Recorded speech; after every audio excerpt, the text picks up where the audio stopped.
क्या आप जानते हैं there is something called as the suicide disease. ऐसा असहनीय दर्द जो मरीजों में जब आता है तो आप 2-5 मिनट तक कुछ करने के लायक नहीं रहते। इतना तेज दर्द, मरीज चाहता है कि यह दर्द ना हो बल्कि उसकी जान चली जाए। तो ऐसी एक कंडीशन के बारे में आज हम इस वीडियो में जानेंगे जिसे हम कहते हैं सुसाइड डिजीज और ट्राइजेमिनल न्यूरैल्जिया। नमस्कार दोस्तों, मैं doctor Sanjog Mekewar. I am an interventional spine and pain physician and also the director of Jivisha spine pain and regenerative hospital. तो दोस्तों, trigeminal neuralgia is basically a problem or condition affecting your trigeminal nerve। तो अगर हमारे चेहरे का अगर आप nerve supply देखेंगे तो it is mainly supplied by our cranial nerve 5 which is called as the trigeminal nerve। Now trigeminal nerve के बेसिकली 3 डिविजन्स होते हैं।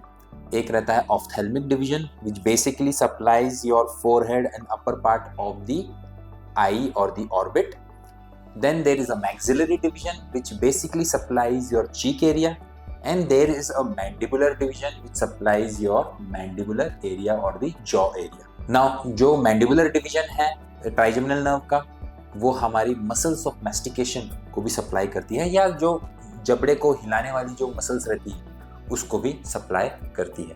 तो अगर किसी कारणवश ये ट्राइजेमिनल नर्व के ऊपर प्रेशर बढ़ता है या उसका कुछ इन्फेक्शन होता है या उसमें कुछ प्रॉब्लम होता है, then these conditions can lead to development of trigeminal neuralgia in the patients। Now coming to the etiopathogenesis, what basically happens? So when trigeminal nerve is coming out of the brain area or the brain stem, then at that area if there is some aberrant vessel, there is some tumor, there is some mass, these basically can destroy the outer layer of the nerve which is called as the myelin। And when there is damage to the myelin, which we call as the demyelination, because of which these nerves become very very sensitive and there is generation of aberrant stimuli or aberrant impulses in the nerve। और ये aberrant impulses जो हैं वो एक pain sensation या electric shock sensation जैसे चेहरे पे प्रेजेंट करते हैं। And this is the basically pathophysiology in the trigeminal neuralgia. Now we will talk about the types of trigeminal neuralgia. So there are basically 3 types of trigeminal neuralgia. First is your classical trigeminal neuralgia which comprises about 75% of the cases. So इस trigeminal neuralgia में basically there is a tortuous vessel at the level of the brainstem where your nerve is coming out from the brainstem, and this aberrant vessel or the tortuous vessel is pressing on the nerve। तो आपकी nerve और आपका जो vessel है जो tortuous हो गया है, टेढ़ा मेढ़ा हो गया है, वो एकदम नजदीक आ गए हैं। और अभी क्या हो रहा है, जो आपकी जो वेसल है, जो आर्टरी है, उसके पल्सेशंस, जो ब्लड के पल्सेशन जो हम हाथ में फील कर सकते हैं, जैसे हम हाथ में आपकी रेडियल आर्टरी में आप पल्सेशंस फील कर सकते हैं, उस वही वैसे ही पल्सेशंस उस आर्टरी के वो ट्राइजेमिनल नर्व पे ट्रांसमिट होते हैं। और जब ये बहुत लंबे समय तक होता है, then there is basically damage to the myelin layer of the nerve which can lead to development of the trigeminal neuralgia. Now the most common vessel that we see impinging on the trigeminal nerve leading to trigeminal neuralgia is your superior cerebellar artery। Now the next type of trigeminal neuralgia is basically your secondary trigeminal neuralgia। So there is some pathology, other pathology which is there near your nerve, near the brainstem, and which is basically leading to the development of trigeminal neuralgia। So like if there is a posterior cranial fossa tumor, so आपके जो brain में कोई गांठ है जो ये nerve के पास है, या there is a condition which is called as multiple sclerosis, जहाँ पे आपकी नसों की जो माइलिन लेयर है वो खराब हो जाती है, ऐसी कंडीशंस में जो ट्राइजेमिनल न्यूरैल्जिया डेवलप होता है उसे सेकेंडरी ट्राइजेमिनल न्यूरैल्जिया कहा जाता है। And third type of trigeminal neuralgia is your idiopathic. So these are the cases where we could not find the cause of trigeminal neuralgia. So there is no aberrant vessel, there is no tumor, there is no other condition like multiple sclerosis, but the patient is having trigeminal neuralgia. Then it is called as idiopathic trigeminal neuralgia, and it comprises about 10% of the cases of trigeminal neuralgia. Now the next we will go to the signs and symptoms that we see in the patients of trigeminal neuralgia. So trigeminal neuralgia के मरीजों में किस तरीके के symptoms देखे जाते हैं, तो इन्हें भी हम दो टाइप्स में डिवाइड करते हैं. Type 1 is the classical trigeminal neuralgia symptoms. तो जो क्लासिकल ट्राइजेमिनल न्यूरैल्जिया का मरीज होता है उसे आपके चेहरे के एक हिस्से में एक sharp electric shock like sensations feel होते हैं. ये जो सेंसेशंस है वो कुछ सेकंड से लेके कुछ मिनट तक रह सकते हैं और उसके बाद वो बंद हो जाते हैं. पेशेंट्स को इस तरीके के इलेक्ट्रिक शॉक सेंसेशंस के मल्टीपल एपिसोड्स हो सकते हैं. Like a patient can have about 20 to 50 such episodes per day. जब ये कंडीशन क्रोनिक होने लगती है, then some of these patients will also start experiencing some kind of dull constant pain in the area, and उसके साथ साथ इस तरीके के इलेक्ट्रिक शॉक लाइक सेंसेशंस आते हैं. Now the next type is your type 2, which is a atypical trigeminal neuralgia. So इस तरीके के मरीजों को इलेक्ट्रिक शॉक लाइक सेंसेशन नहीं आता है, but what they feel is a constant dull burning kind of sensations over the face, and this can be unilateral, this can be bilateral also. और इस तरीके के सिम्टम्स जब मरीजों में आते हैं, then we have to differentiate it is either a neuralgia और द ट्राइजेमिनल न्यूरोपैथी. अब ऐसे मरीजों में अक्सर हम देखते हैं कि ये दर्द स्टार्ट होने के लिए कुछ ट्रिगर्स होते हैं. जैसे कि आप ब्रश कर रहे हैं, उस एरिया में अगर जब टूथब्रश अगर लग जाता है तो patient will immediately start experiencing such pain episodes.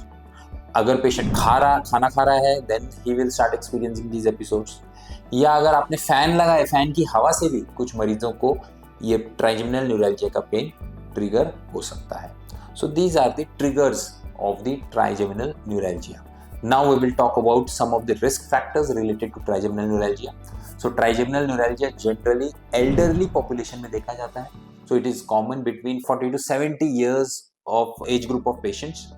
And why is that? Because we have seen that कि जैसे जैसे आपकी उम्र बढ़ती है वैसे हमारे वेसल्स, वेन्स बहुत टॉर्चुअस होने लग जाते हैं. तो बूढ़े लोगों का आपने देखा होगा कि आपके जो वेन्स है बहुत टेढ़े मेढ़े हो जाते हैं. तो उसी तरीके के टॉर्चुअसिटी या जो वेसल्स में जो चेंजेस होते हैं वो ब्रेन के लेवल पे भी देखे जाते हैं.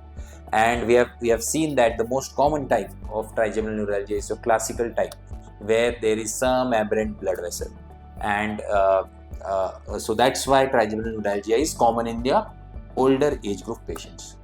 Now if you talk about the male to female ratio, then it is common in females compared to the males. So the ratio is around 3:2. It is also common in some of the conditions that I talked about, like multiple sclerosis, which is a demyelinating condition जहाँ पे myelin layer खराब होना चालू हो जाती है. ऐसे conditions में मरीजों को ट्राइजेमिनल न्यूरैल्जिया प्रेजेंटेशन हो सकता है. And some other risk factors include your some kind of posterior cranial fossa tumors and some kind of trauma or injury or surgery near or around the brain. तो दोस्तों ऐसा मरीज जब हमारे clinic में आता है तो सबसे पहले उसका सही डायग्नोसिस करना इंपॉर्टेंट होता है. ट्राइजेमिनल न्यूरैल्जिया का डायग्नोसिस मोस्टली क्लिनिकल बेस्ड होता है. There is no specific test और investigation which will help us in diagnosing the trigeminal neuralgia. So it is mainly a clinical diagnosis.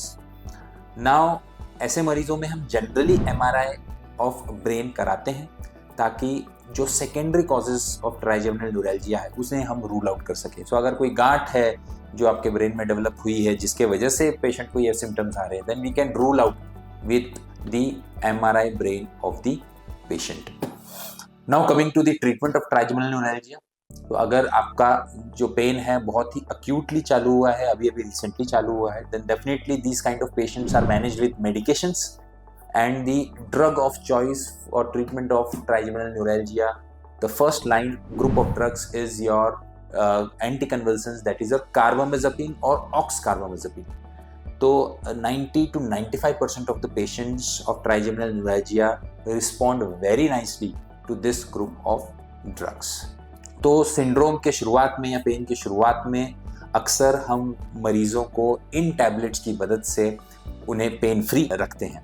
Now the other group of medications that can be combined along with these anticonvulsants are your gabapentinoids like the gabapentin और pregabalin. तो हम अक्सर देखते हैं कि हमारी body उस medication की तरफ टॉलरेंट हो जाती है. There is development of tolerance to that drug and that's why the dose requirement of that drug increases. तो ट्राइजेमिनल न्यूरैल्जिया के मरीजों में भी हम ये देखते हैं कि कार्बामेज़ेपिन का क्रोनिक यूज करने के बाद धीरे धीरे कार्बामेज़ेपिन का रिक्वायरमेंट बढ़ते रहता है and over a period of time the patients develop side effects of these group of medications. तो जब इस तरीके के साइड इफेक्ट्स डेवलप होना चालू हो जाते हैं या मरीज का जो पेन है वो मेडिकेशन से अभी कंट्रोल में नहीं आ पा रहा है, then we have to think about the next group of interventions that we do for trigeminal neuralgia and that is Gasserian ganglion radiofrequency ablation. So what is radiofrequency ablation of Gasserian ganglion? So Gasserian ganglion also called as the trigeminal ganglion, ये एक नसों का गुच्छा है जो हमारे base of brain पे present रहता है और हमारी जो 3 डिविजन्स ऑफ ट्राइजेमिनल नर्व है वो इसी गैसरियन गैंग्लियन के थ्रू पास होती है. तो ऐसा देखा गया है कि जो ट्राइजेमिनल न्यूरैल्जिया के पेशेंट्स हैं उनमें ये गैसरियन गैंग्लियन की सेंसिटिविटी बहुत ज़्यादा बढ़ जाती है. इस प्रोसीजर को करने के लिए हम एक 22 गेज की रेडियो फ्रीक्वेंसी नीडल यूज़ करते हैं और ये नीडल को चेहरे के थ्रू पास करते हुए हम बेस ऑफ स्कल में एक जो ओपनिंग रहती है जिसे हम बोलते हैं फोरामेन ओवल, उसके थ्रू पास करते हुए गैसरियन गैंग्लियन के नज़दीक ले जाते हैं. नज़दीक ले जाने के बाद वहाँ पे हम एक रेडियो फ्रीक्वेंसी करंट की मदद से एक लीजन तैयार करते हैं जिसके वजह से आपके जो पेन सिग्नल्स हैं वो ब्लॉक हो जाते हैं. इस प्रोसीजर में देखा जाता है कि after doing this procedure patient gets a relief of at least 1.5 to 3 years. So this is the duration of pain relief that patient gets after this procedure, after which we may repeat this procedure in this group of patients. इस duration में patients are medication free, so there are no side effects of the medications, though there is some side effect of this procedure that the patient should know about. तो देखा जाता है कि radio frequency लीजनिंग करने के बाद patient को उस हिस्से में जो सेंसेशन है वो थोड़ा सा कम हो जाता है, but the patient is absolutely pain free. अगर रेडियो फ्रीक्वेंसी एब्लेशन करके भी पेशेंट को रिलीफ ज़्यादा समय तक नहीं मिल पाता है या मेडिकेशन से ये पेन कंट्रोल में नहीं आता है, then we suggest patients to undergo a surgical procedure which is called as microvascular decompression. What is this procedure? So it is a kind of a neurosurgery जिसमें वो प्रेशर पैदा करने वाली खून की नली और नर्व के बीच में जाके एक सेपरेटर लगा देते हैं, एक स्पॉन्ज जैसी चीज़ लगा देते हैं जिससे कि जो आर्टरी की पल्सेशंस है वो नर्व के ऊपर ट्रांसमिट नहीं होती. सो it is again a very precise microsurgical work which is done by the neurosurgeons which again gives patients a long time of pain relief. So these are the various types of treatments which are available for trigeminal neuralgia. So आशा करता हूँ आपको इस video में trigeminal neuralgia related सब information मिली होगी and ऐसे ही हम आगे अलग अलग टॉपिक्स पे वीडियो लेते आएंगे. I request you to please subscribe to our channel so that we come up with these kind of interesting videos in the future also. Thank you.